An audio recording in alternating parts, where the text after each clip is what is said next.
Fala pessoal, estamos aqui para mais um vídeo. Meu nome é Arthur, eu sou analista de valores mobiliários e hoje a gente vai falar da Ambev, tá?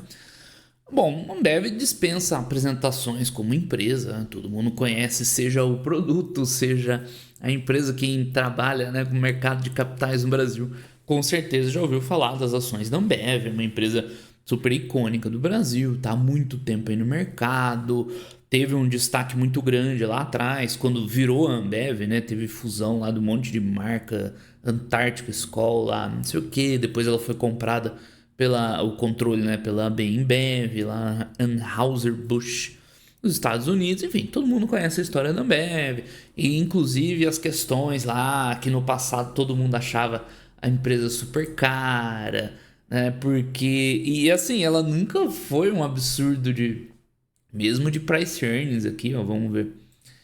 Hoje já está bem menor, eu já abordei isso aí num vídeo, mas mesmo lá no passado, não é que a Ambev era um absurdo, é que o mercado brasileiro ele era precificado no geral com, né, uns índices bem baixos aí de price earnings ou qualquer outro indicador.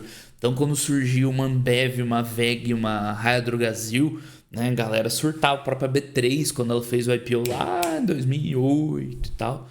Nossa, uma IPO de sei lá quanto, era 70, 80, muito alto e tal, é porque o padrão, o nível de comparação era muito baixo na época, tá? Hoje a gente já vê um pouquinho mais, né, empresas com, né, um valor um pouquinho mais alto, médio, baixo, né? Mas o mercado brasileiro ele é muito pouco desenvolvido nesse ponto. Você vai ver nos Estados Unidos, vai ter empresa de tudo quanto é jeito, né? Empresa com muita expectativa, pouca expectativa, com múltiplos altos, múltiplos baixos.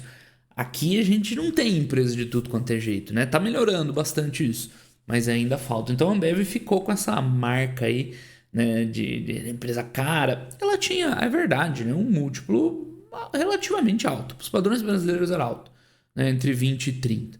Hoje a gente já vê que tem coisa muito maior que isso, mas tudo bem. E hoje ela já está rodando ali com uns 10, 15 pelo menos, né? Então eu expliquei bastante isso num vídeo da Ambev aí de um tempo atrás. Depois vocês deem uma olhada, né? Continua aí no canal, né? Sobre a questão de percepção do valor e tal. Que é, né? Antigamente a Ambev vinha de um ritmo de crescimento, né, muito forte. E aí, vamos até ver aqui, ó, fica legal de ver. Receita lá atrás. Bom, receita ela sempre teve aqui desde 99, né? O gráfico fica em linha reta. Mas puxando aqui os últimos. Quantos anos? Aqui, talvez. Receita a gente sempre vê. Vamos ver o EBITDA. Se ele deu mais uma acomodada. Aqui dá pra ver um pouco melhor, né? Até a metade da década, assim, é uma empresa de bastante crescimento. Naquele período da fusão e tal, lá deslanchou e andou. E aí, nos últimos, quase 10 anos, né? 2015 pra cá já dá quase 10 anos, ela teve um crescimento mais modesto, uma fase de mais maturidade. E aí, hoje o mercado não paga nela, né, um prêmio por aquela empresa que crescia e tudo mais, né? Então, enfim, ela continua com as mesmas qualidades, com as mesmas grandes marcas, né? Com os pontos positivos dela, mas ela não cresce tanto mais. Ela está num momento mais maduro. Não quer dizer que ela não possa voltar a crescer, tá? Isso é um erro comum ali de análise, na minha opinião. Né? O pessoal acha que ela não tem como mais crescer. Tudo bem, ela já é líder de market share no Brasil, está consolidado, mas ela pode desbravar várias outras avenidas de crescimento com outros produtos. Outras geografias é mais complicado, né? Porque ela meio que divide o feudo ali com a controladora dela, que vende em umas geografias, ela vende em outra, então não tem tanto para onde entrar. Mas ela podia. Teve um resultado recente que eles entraram nessa aí do House of Brands, né? Eles chegaram a falar isso, não, a gente vai ver, começar a voltar ali, criar tipo uma House of Brands e tal. Parece que não foi muito adiante. Mas enfim, o ponto grande da discórdia da Ambev é esse. O pessoal fica viajando, né? Mas a empresa piorou, por que, que ela não é boa mais e tal. Foi uma mudança de perfil ali no ciclo de vida da empresa, que agora é uma empresa mais madura, não cresce tanto. O mercado não quer pagar tão caro mais nela, né? É claro que nesse meio tempo, ela viveu dificuldades de repassar preço, mudou um pouco o business dela, né? Ela tinha uma vantagem muito grande na capilaridade de distribuição e tal, que hoje é uma vantagem que talvez não seja tão expressiva mais. Então, um dia que ela perdeu bastante margem ao longo do tempo, ela já chegou num fundo aqui que agora ela volta a recuperar. Esse resultado de agora, para mim, o ponto mais positivo foi esse: recuperações de margem, teve muita pressão de custo, ela ficou anos sem crescer volume, depois engatou um crescimento de volume. Então é um momento assim um pouco mais turbulento, mas a empresa continuou rentável, continuou, né, entregando resultado, né, mostrando as vantagens que ela tem e tudo mais. O principal efeito que impactou, porque no fundo o que o pessoal quer ver é isso aqui, a cotação de lado lá desde 2015, é isso que incomoda a galera, né? Vem principalmente dessa mudança de percepção de valor pelo mercado, né? Já expliquei isso aí mais detalhadamente, estão reforçando aqui. Então vamos ver aí o terceiro trimestre da Ambev, resultado que acabou de sair, tá? Já abri aqui direto do site de RI da empresa. Todos os documentos que a gente usa aqui, pessoal, apresentação, release de resultados, né? Depende do vídeo e tal. No trimestre passado eu fui até conferir. A gente pegou a apresentação para olhar, hoje então vamos ver o release para dar uma variada. Tudo aí no site de RI das empresas, né? Tem um link aqui fácil para vocês, tá? Se não, só procurar na internet também. Tem no site da B3, tem no site da CVM. Você pode achar por onde vocês quiserem. Então, um relatóriozinho da Ambev. O volume ficou meio flat, tranquilo, né? Lembrando que isso aqui é o consolidado. Por baixo, tem lugar que cresceu, tem lugar que caiu, tem lugar que cresceu mais, que caiu menos. No final ficou meio flat. Nada de espetacular, né? Não foi um resultado espetacular. Teve um ganho de receita, né? Porque com o volume flat, como é que você ganha receita, né? Com preço, basicamente. Pode ter efeito mix e tal, mas basicamente preço. Então você viu principalmente aqui o NEB Brasil crescendo bastante, né? NEB é Non-Alcoholic Beverage, né? Bebidas não alcoólicas, entre os refrigerantes, suco, água lá que a Ambev comercializa aqui no Brasil. Cresceu bem, outros menos e tal. E um crescimento bom de EBITDA, né? 8,5%. Agora, tratando a Ambev como uma empresa mais madura e tal, que eu estava falando há pouco, 8% de EBITDA no ano contra ano tá bom, né? Tá bem interessante. De novo, né? Aqui tem lugar que cresceu 17, tem lugar que caiu, tal. Então, né? É o consolidado de tudo, tá? Mas um bom resultado EBITDA com ganho de margem bruta e ganho de margem EBITDA, foi o que eu destaquei aqui, né? Para mim esse foi o ponto mais positivo desse resultado agora, além do EBITDA, que representa ali, né, o resultado operacional da empresa, né, crescendo um bom número, recuperação de margem, né, inclusive da margem bruta. Então, tá, isso é positivo. Não cresceu o volume, mas não tem pão quente todo dia, né? Mas enfim, então um resultado médio com pontos positivos. O grande ponto negativo aqui, vocês vão ver no lucro, que caiu 11, como o EBITDA sobe quase 10, né, e o lucro cai 10. Teve impacto principalmente financeiro e tributário. Na verdade, o financeiro foi positivo, né? Resultado financeiro melhor e tributário. Então, deixa eu falar uma coisa que eu acho que eu nunca botei desse jeito, nunca falamos em tantos detalhes aqui da Ambev, tá? O resultado financeiro, acho que eu já comentei, inclusive é dúvida de muita gente, que o resultado financeiro da Ambev, ele é muito louco, assim, né? Despesa financeira, isso aqui acho que já é líquido? Acho que sim. Então, vamos colocar aqui no trimestral, que dá para ver mais as diferenças. No trimestral dá para ver menos, inclusive, no anual. O resultado da Ambev financeiro, ele acaba variando bastante, né? Então, tipo, a empresa virtualmente não tem dívida, aqui só tem a DRE, mas ela basicamente, praticamente não tem dívida. E mesmo assim tem um resultado financeiro que é relativamente grande e ele varia muito, né? Então, o que influencia o resultado financeiro da Ambev? Depois a gente até vê no release. Ela faz alguns hedges, mas o principal é a dinâmica do caixa da Ambev. A Ambev usa muito o caixa dela ali no giro da operação no dia a dia. Então, às vezes fica lá um dinheiro que não está aplicado, que não está gerando receita financeira. E isso varia bastante também, trimestre a trimestre, ano após ano. Então o resultado financeiro da Ambev, ele é um pouco irregular, tá? Mesmo a empresa sendo tranquila em relação à dívida. Por isso que o lucro dela acaba variando mais do que um EBITDA, por exemplo, tá? E principalmente o que mais impactou nesse trimestre foi a questão com imposto, tá? Imposto de renda. E esse é um outro ponto que geralmente a gente não fala muito de imposto de renda aqui, né? Porque a empresa vai pagar o que ela tem que pagar de imposto, a gente analisa o que a empresa pode fazer, né? O que ela pode mudar. Mas eu fui ver por curiosidade, cara, o imposto da Ambev é muito louco também. Cada exercício é diferente, às vezes constitui crédito, aí dá quase nada, outros anos paga muito imposto, é bem irregular. Eu fui dar uma olhada rápida, porque eu já estava no processo de gravar esse vídeo aqui e tal, isso é uma coisa que a gente pode estudar melhor aí para outros momentos, né? Mas o que mais impacta essa variação aqui de imposto é pagamento de JCP, juros sobre capital próprio, que reduz a base de cálculo de imposto. Então isso aí, né, eu já mostrei num dos cursos do Black lá, eu explico bonitinho isso aí, né? Quando a gente vê lá a base de cálculo lá nas notas explicativas.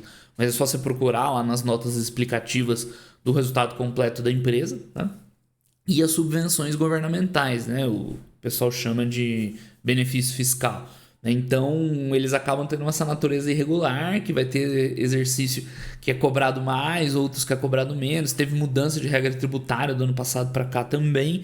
Então, cara, é bem... Eu nunca tinha prestado tanta atenção assim em como o imposto dela é irregular e isso impacta o lucro líquido. Então, o que a gente tira aqui, né, no escopo desse vídeo aí que é mais rápido, né, eu não estudo aprofundado sobre isso. O lucro líquido da Ambev ele vai acabar tendo uma variação natural por esses dois fatores, né? Tanto o resultado financeiro quanto de imposto. Por isso que, né, talvez você prefira usar tipo um EBIT ou um EBITDA, né, contando depreciação ou não. A depreciação dela, depreciação e amortização, né? No caso dela, mais depreciação. Não tem grandes segredos, né? Vai aumentando aí conforme a base de ativos vai aumentando ao longo do tempo. Então, tranquilo, né? Avaliar EBIT ou EBITDA não dá grande diferença. E aí você vê um resultado um pouco mais estável, crescendo, né? Uma forma um pouco mais sólida. Tudo bem, 5% ao ano é aquilo que a gente estava discutindo. A Ambev virou uma empresa mais madura, com um ritmo de crescimento menor. Mas você tira um pouco aqueles impactos irregulares, né? Aí talvez dê um aspecto que a empresa está mais tranquila, né? Então, isso é importante. Eu nunca tinha falado tanto assim especificamente dos impostos, né, no caso da Ambev. Então vamos voltar aqui para DREzinha padrão que a gente usa. Porque aí tem a dívida, né, que eu tinha falado. Você vê, a empresa tem um monte de caixa, né? Como assim ela tem resultado financeiro negativo? Isso é uma dúvida muito comum da galera e de fato é muito contraintuitivo, né? Mas é que o caixa dela ele não gera tanta receita financeira. Ele não fica aplicado, né? É um dinheiro que a empresa usa ali, né? Enfim, no dia a dia. E que mais? Ah, o CAPEX aqui, né? Um CAPEX não tem muito segredo, não tem grande CAPEX de investimento em expansão e tal. Pelo contrário, né? A empresa está tentando vender mais, não tem por que aumentar tanto assim. Seria mais o CAPEX de manutenção da Ambev mesmo. Isso aqui que é mais ou menos compatível com a depreciação e amortização, né? Então, tem muito segredo aqui essa relação CAPEX-DIA, que é uma coisa que a gente discutiu bastante naquele vídeo da Suzano essa semana, né? Como descasa e tem que analisar de perto. Aqui não é o caso, é o exemplo exatamente o oposto, né? Bom, dito tudo isso, vamos voltar aqui para a nossa leitura do release. Então, esses foram os destaques. Não foi um resultado especialmente bom, mas teve uns pontos positivos da margem. Teve essas questões negativas, né? A questão negativa do imposto, mas, de novo, né? É uma coisa que não está muito sob controle da empresa e tudo mais. Então, foi um resultado mais positivo, né? Pra falar a verdade. O fluxo de caixa veio bom, né? Sempre vem, né? Não tem muito segredo. Da Ambev também. A Ambev aprovou o programa de recompra, mas não é muita coisa, tá? 155 milhões de ações. Vamos ver aqui. A base acionária da empresa, ela tem 15 bi de ações, né? Então é 1% mais ou menos, né? Da base acionária. Não é um programa de recompra assim de grande destaque, né? Vamos ver os comentários da administração, execução comercial, crescimento de um dígito médio, um dígito alto de EBITDA, né, com os ajustes da Argentina. Sempre que a gente for falar de Ambev, né, nessa época, que na Argentina tá uma loucura, né, tem que botar essa consideração, né, ajustando a loucura dos resultados na Argentina. Tá? Então, para mim foi muito bom essa recuperação de margem, que é uma coisa que a empresa estava devendo já faz um tempo, né? A gente viu aqui que ela teve uma queda, esse período que ela cresceu menos, ela teve uma queda sequencial de margem e aí combinou no resultado no bottom line ainda, né, pior, mais fraco, tá? Você vê que o crescimento em si foi mais modesto, mas ainda estava lá, então contribui para essa percepção que a Ambev, né, tá com resultado fraco e tudo mais, e né, de maneira justa, né? Diga-se de passagem. Então no Brasil tá indo bem, principalmente as marcas premium de cerveja, o Neb que a gente já viu, ok. Só que tipo assim, se o resultado dela foi meio médio e tem marca indo muito bem, é porque tem marca indo mal, né? Então algumas marcas core caíram e tal. Não tá uma performance de encher os olhos, né? Ok. Que mais? Aí eles vão falar das outras religiões. CAC é Central American Caribe, República Dominicana, Canadá e tudo mais. O CPV, que foi problema durante muito tempo, né? Os custos, né? Estão ali, agora parece que ok, né? Estabilizou, cresceu um dígito baixo, tá normal, né? O esperado pela inflação, beleza? O lucro líquido caiu por questões de imposto, que a gente já discutiu, né? Principalmente subvenção governamental e JCP, tá? Então tá aqui uma DRE resumida, ok, né? Eu achei bom até no juntar de tudo assim, achei até interessante. Mas mesmo que o lucro líquido tenha caído, né? A gente comentou. Estratégia comercial, mais saudáveis. Foco continua a entregar um ano crescendo com expansão das margens, né? Importante e de fato ela está entregando. E o CPV agora, né? Mais estável, até caindo um pouquinho no acumulado do ano. Então, um ano ok para a Ambev. Aparentemente, né? Não acabou ainda, mas, né? Para uma tendência levemente positiva, né?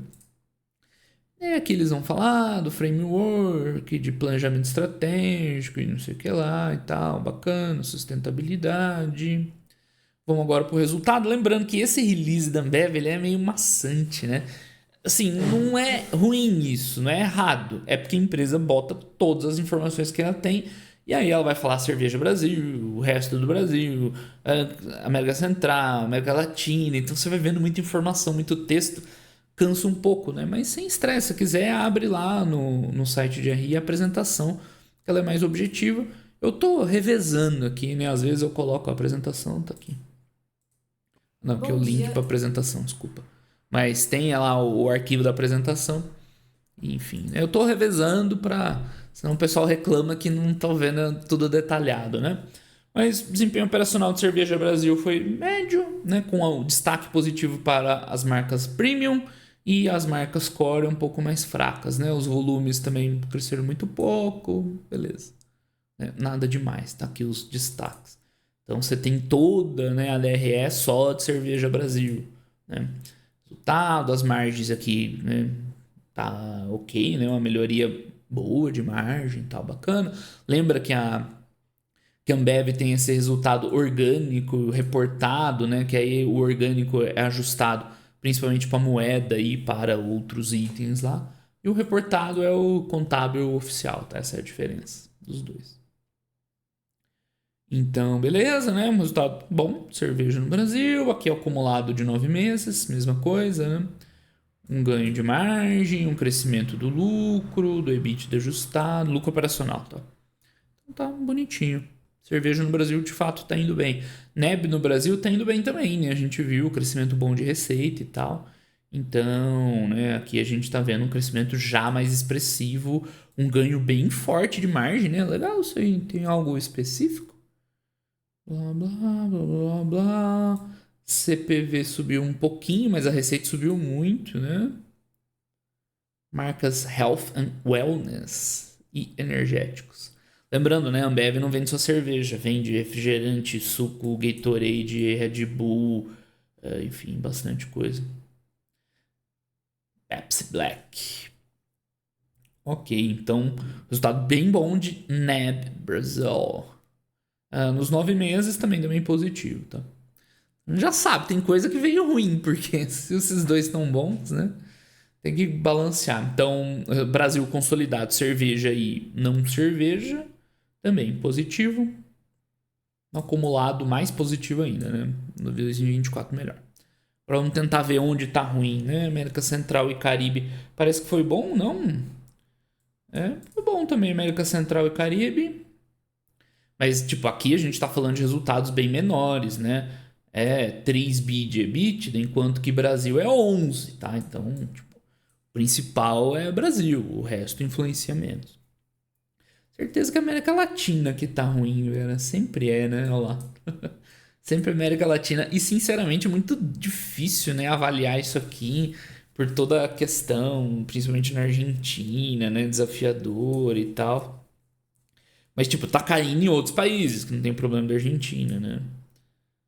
Mas eu acho que a Argentina é o pior mesmo, no final das contas. Paciência, cara. A Argentina é um mercado importante pra Ambev e vai ficar sendo uma âncora ali, segurando o resultado dela durante um tempo ainda, né? Tem jeito. A não ser que você ache que a Argentina vai melhorar da noite pro dia, né? Os resultados aí, né? Bem ruins da América do Sul. Se não fosse a América do Sul, tá? Se não fosse a Argentina, vamos falar a verdade, o resultado da Ambev estaria bem bom, tá? Esse ano. Só ali, né? Brasil, com CAC ok, né? Então, teria sido um resultado bem forte da Ambev no ano, tá? Mas tem jeito. A Argentina e a América do Sul tá segurando. Tem o Canadá ainda. Mas o Canadá é menor, um pouco menor. Não é tão menor, 2 bi. O Canadá tá flat. O Canadá não tá nem ajudando muito, nem atrapalhando muito. Mas o resultado teria sido bom do Brasil, da Ambev sem Argentina. E aqui o consolidado, com todos os ajustes de câmbio. Esse impacto aqui é o de economia inflacionária lá da Argentina e tal. Enfim, dá um resultado mediano, né? Vamos dizer assim. Foi bom, vai falar a verdade. O operacional foi bom. E a empresa pagou um belo impostão e caiu o lucro, basicamente. Nos 9 meses, está mais ou menos nessa linha, né? Ambev não tem lucro para não controladores, tá? Quer dizer, tem um pouquinho, mas não precisa se preocupar. E outros, né? Aqui tem lá os valores das subvenções, provisões, itens não usuais, né? Principalmente a parte da inflação lá. Bom, o resultado financeiro, aquilo que eu falei, ele é bem irregular e tal. Você vê, a receita de juros, ela é muito baixa da Ambev para aquele valor que ela tem em caixa, né? Então você vê que ele, né, aquele caixa não fica aplicado rendendo juro para a empresa. Por isso que ela tem um resultado financeiro. É o principal fator, né, que leva ela a ter um resultado financeiro negativo, mesmo tendo um caixa bem robusto, né? Enfim, e aqui ainda tem outras coisas, né? Tipo, valor justo de conta a pagar, entra no resultado financeiro, né? Não é só custo de dívida. Então, quando você joga tudo isso no bolo, ela fica com aquele resultado negativo lá. Tá? E por isso que ele é tão irregular também. Não é que a empresa tem um bonde ali, que ela paga aquele custo de dívida, tem um dinheirinho aplicado e é isso, né? O custo da dívida menos o aplicado é o resultado financeiro. Numa empresa, né? Assim, bem simples. Aqui entra muita coisa, entra o reajuste lá do capital de giros, do quanto vai receber, e não sei o que lá, e juros sobre incentivo fiscal. Então, o resultado financeiro dela tem muitos itens que não estão relacionados com a dívida corporativa propriamente dita, tá? Então, isso, né, ajuda a bagunçar esse número. Isso é uma dúvida muito comum, pessoal, e é uma boa dúvida, né? Faz muito sentido. Você olha, a empresa tem um caixa imenso e tem um resultado financeiro negativo, meio totalmente irregular, né? Além disso, tem o que eu falei, ela faz derivativo, hedge cambial, hedge de commodity. Então, fica um resultadinho assim bem difícil de olhar, tá? De analisar. Que mais dívida, igual a gente falou, ela não tem, mesmo com resultado financeiro negativo, porque muitas outras coisas são lançadas no resultado financeiro, mas a dívida dela é tranquilo, né? Tem muito mais caixa que dívida e dívida líquida aí. Nossa, é aqui, né? 17 bi. É o que tá aqui no Fundamentei, né? 20 bi de caixa, 3 bi de...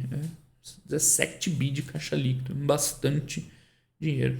Aí aqui tem um detalhamento ali, né? Das provisões dos impostos. A grande diferença veio aqui, ó, subvenção governamental, que no trimestre anterior, né, teve um lançamento grande aqui não. Lembrando, subvenção é o benefício fiscal, né, que o pessoal comenta. Então, isso aqui seria bom dar uma olhada com mais detalhes, o quanto, né? Tipo assim, isso é irregular porque tá irregular, ou se ela perdeu alguma coisa importante. Eu acho que não, tá? Mas enfim, seria um ponto aí para aprofundar um pouco mais, aí que fugir um pouco do escopo desse vídeo, tá? Composição acionária e acabou, né? Eles vão falar da apuração do resultado na Argentina. Reconciliação de EBITDA não tem muito o que comentar. Programa de recompra a gente já falou. Tá aí. Resultado da Ambev no trimestre. Então, no geral, né, foi um resultado eu achei positivo. Tá? Tirando a Argentina, teria vindo um resultado bem bom. Que mais? Né? Recuperação de margem, o principal ponto. Aquela questão tributária a se observar mais, mas a princípio não deve ser uma preocupação. Um resultado bom da Ambev, né? Acho que o grande ponto dela é aquilo que eu falei no começo do vídeo, sobre expectativa, mudança de percepção.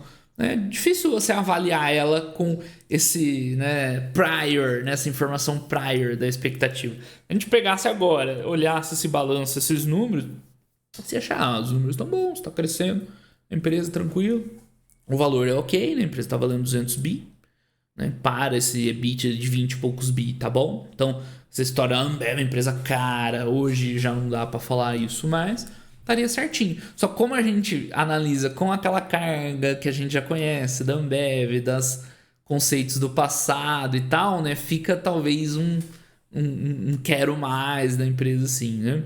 Vamos ter uma notinha 4 para ela, acho que tá de bom tamanho, né? Não é um resultado espetacular também de geração de valor para merecer um 5, né? Mas é um bom resultado, cara. A Ambev tá tranquilo. Acho que ela é muito mais vítima dessa imagem, dessa expectativa, né? Do que sempre se falou sobre a Ambev, do que qualquer outra coisa. Aparentemente a empresa está fazendo um bom trabalho esse ano com bons números, exceto na Argentina, né? América do Sul, que tá segurando muito aí o resultado da empresa como um todo. Beleza? Faltou alguma coisa aqui? Acho que cobrimos tudo, né? O último vídeo dela aí. Eu fiz trimestre passado mesmo. Então, tá tudo certinho aí, pessoal. Ambev para essa sexta-feira. É uma empresa que é sempre bom acompanhar. Empresa relevante no mercado e tal. E esses aprendizados, eles são importantes também, né? Essa questão de percepção do mercado e tal. Sobre, né, as qualidades de uma empresa. Ou sobre a performance, né? As qualidades estão lá, só parou de crescer. Essa questão da evolução do ciclo de vida da empresa, né? Na empresa que está no momento de expansão, de crescimento acelerado, depois fica mais, né, mais madura e tal. Né?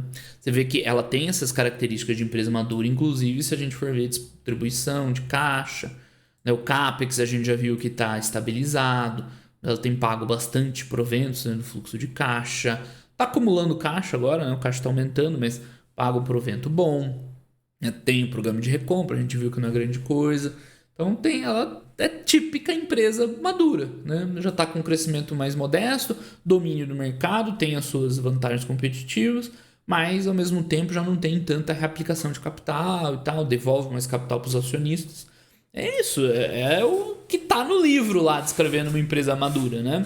É que talvez o pessoal ainda tenha na cabeça a imagem daquela Ambev mais dinâmica, de crescimento, né, de muita geração de valor que ela foi durante vários anos, né? Então é isso, eu acho que é a empresa mais refém dessa expectativa que qualquer outra coisa. Mas beleza, um videozinho interessante de fazer, pessoal. Então, por hoje é isso aí. Grande abraço aí pra todo mundo e até os próximos vídeos. Valeu!